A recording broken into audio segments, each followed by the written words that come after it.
The Arizona wind carries stories, ancient stories whispered among the red rocks and lonely cacti, stories of unlikely encounters, of courageous choices, of moments that change destinies forever.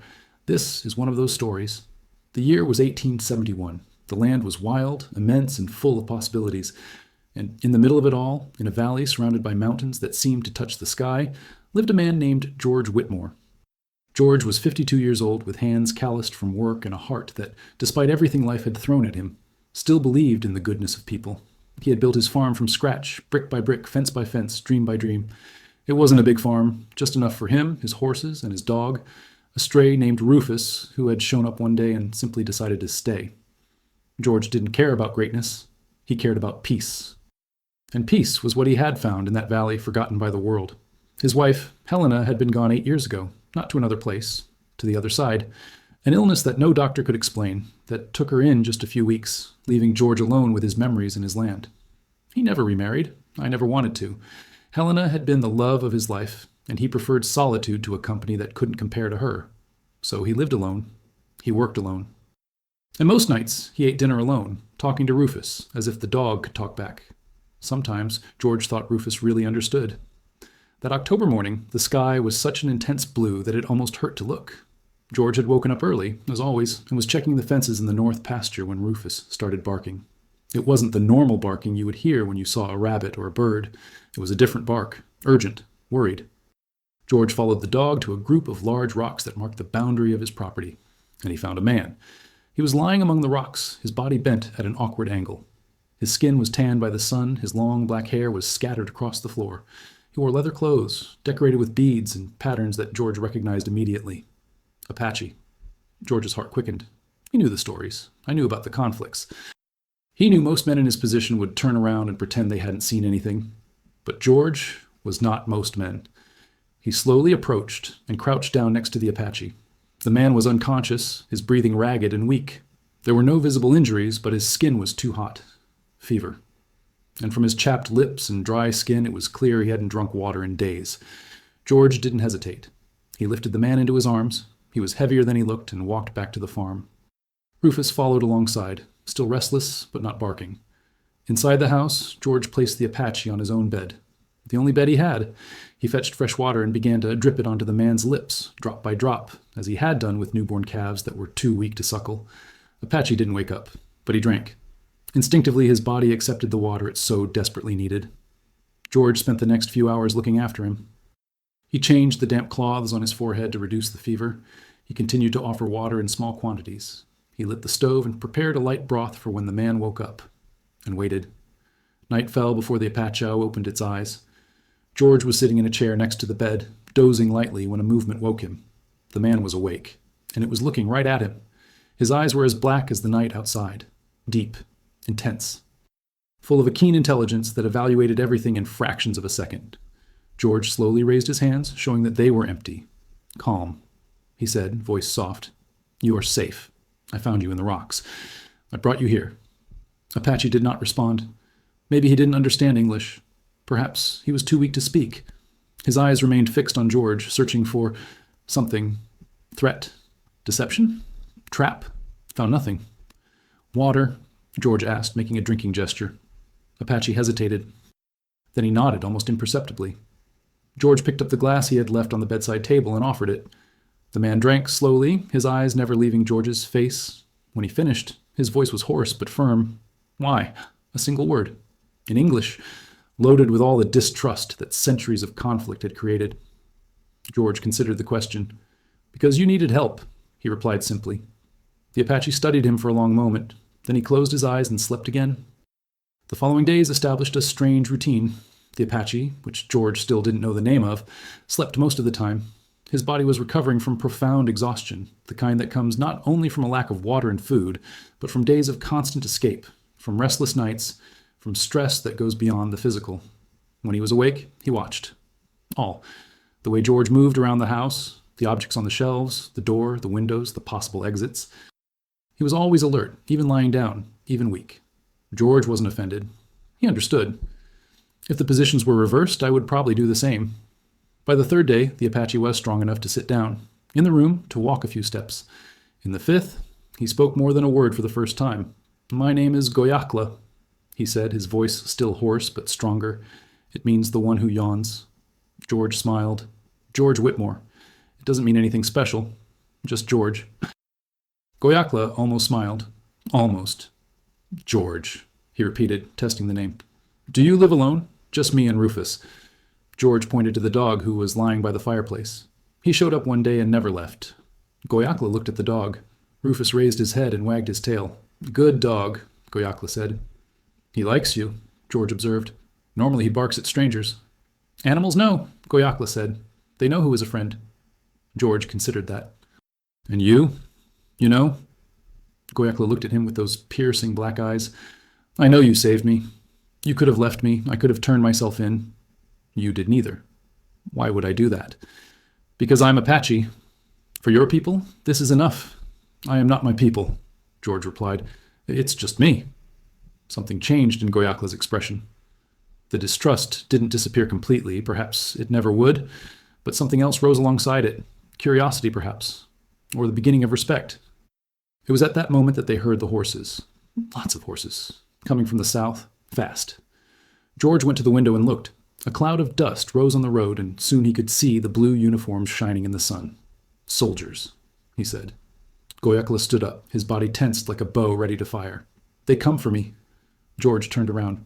How do you know? I ran away from them many days ago. They don't give up. Why are they chasing you? Goyakla's expression fell. Because I refused to surrender. Because I told my people not to accept the land they want to give us. Badlands, far from our mountains, far from everything we know. He paused.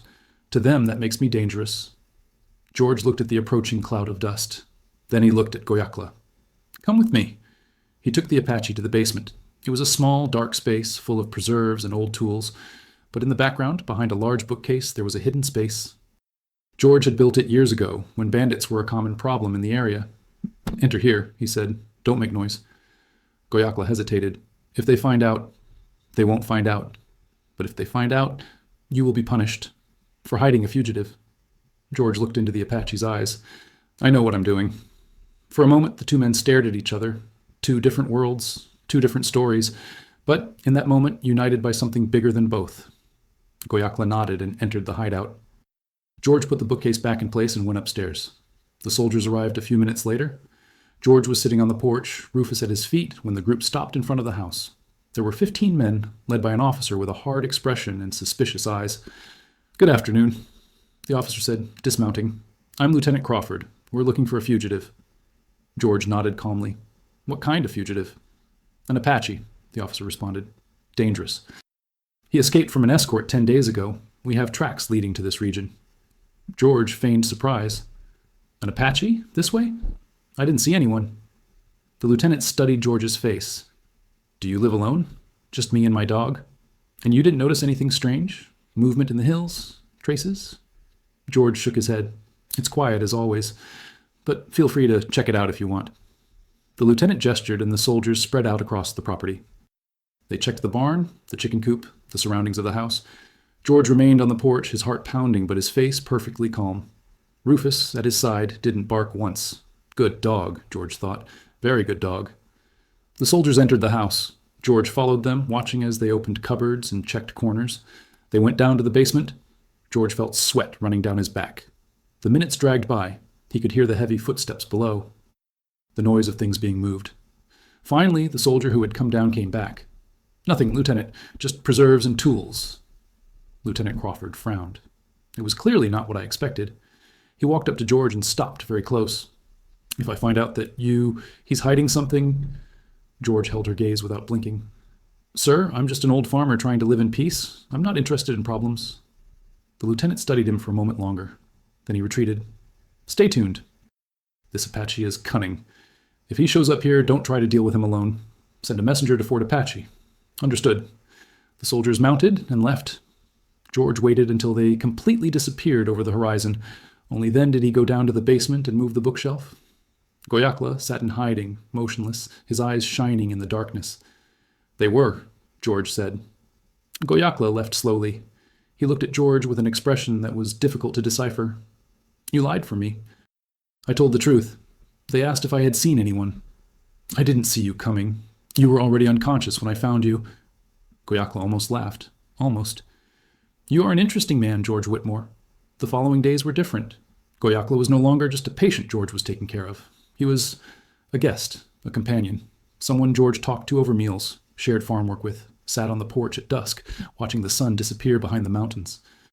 They were different in almost every way, their stories, their cultures, their ways of seeing the world, but there was something that connected them, a shared loneliness perhaps, or simply the recognition that beneath all their differences, they were just two men trying to live as best they could. Goyakla told George about his people, about their traditions, their beliefs, their connection to the land they considered sacred. He told about the mountains where he was born, about the rivers where he learned to fish, about the stories his grandparents told around the campfires.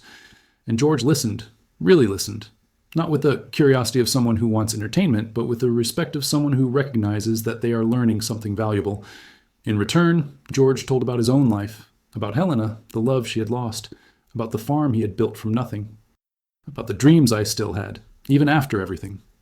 You miss her, Goyakla said one night, when George had finished talking about his wife. All day, George admitted. But the pain, it changes over time. It doesn't disappear. But it turns into something you can carry.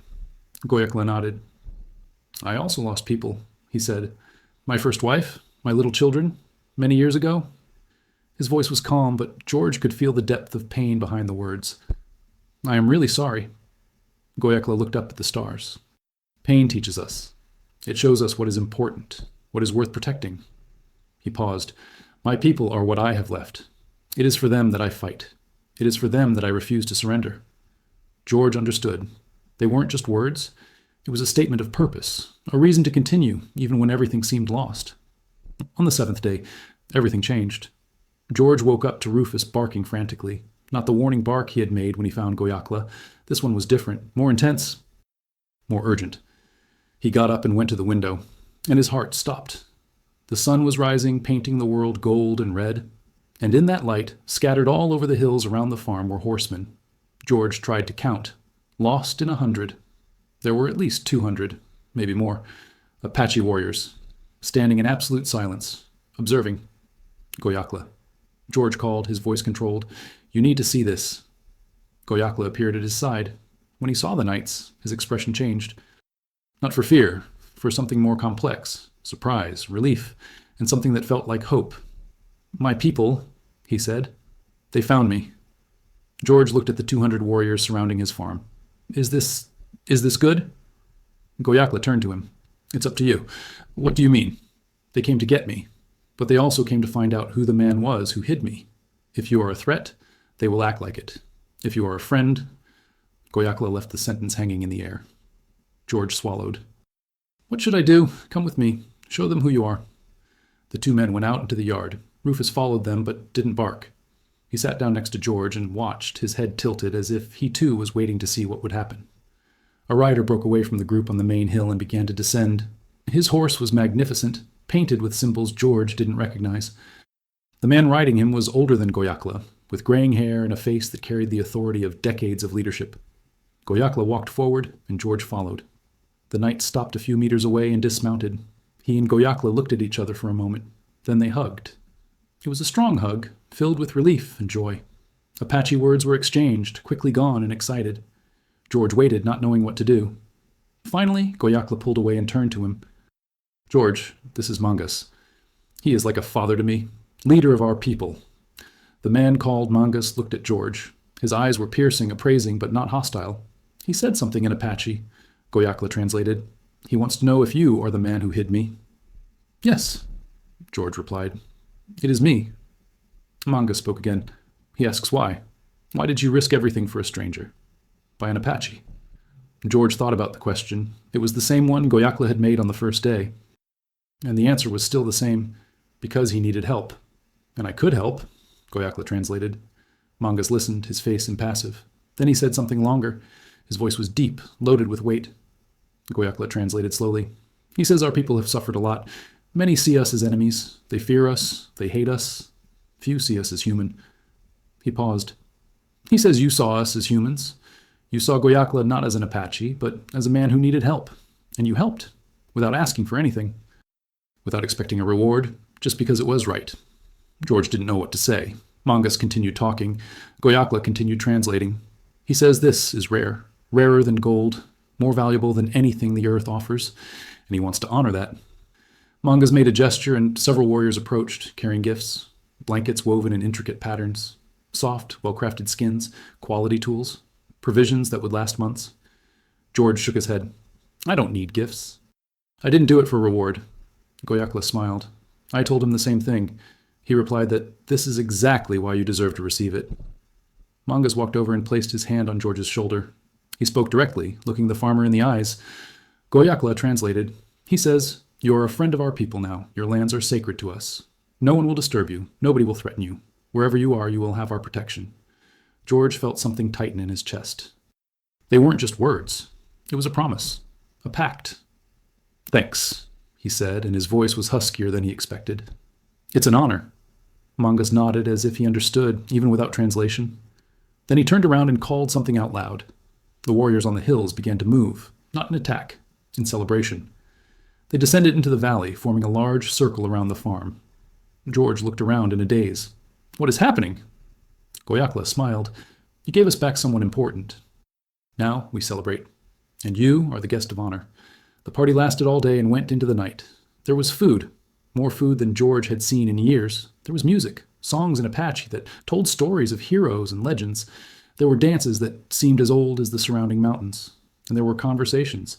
Through Goyakla, who patiently translated, George met dozens of people, warriors who shook his hand with respect, women who thanked him for taking care of Goyakla, elders who blessed him in words he did not understand, but whose meaning was clear. At some point during the night, Mongus sat down next to George. Through Goyakla, they talked for hours. Mongus told about his people, about your hopes and your fears, about the uncertain future they faced. His voice was calm but filled with a deep sadness. And George listened, as I had heard Goyakla, with respect, with empathy, with the understanding that he was facing a man who carried the weight of an entire people on his shoulders. As the sun began to rise again, Mongus stood up.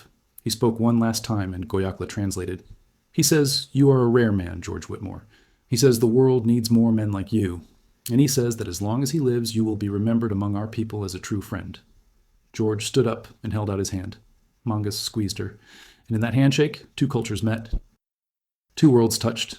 Two stories intertwined forever. The tribe left at noon, 200 warriors, riding their horses, forming a procession that snaked through the valley like a river of life.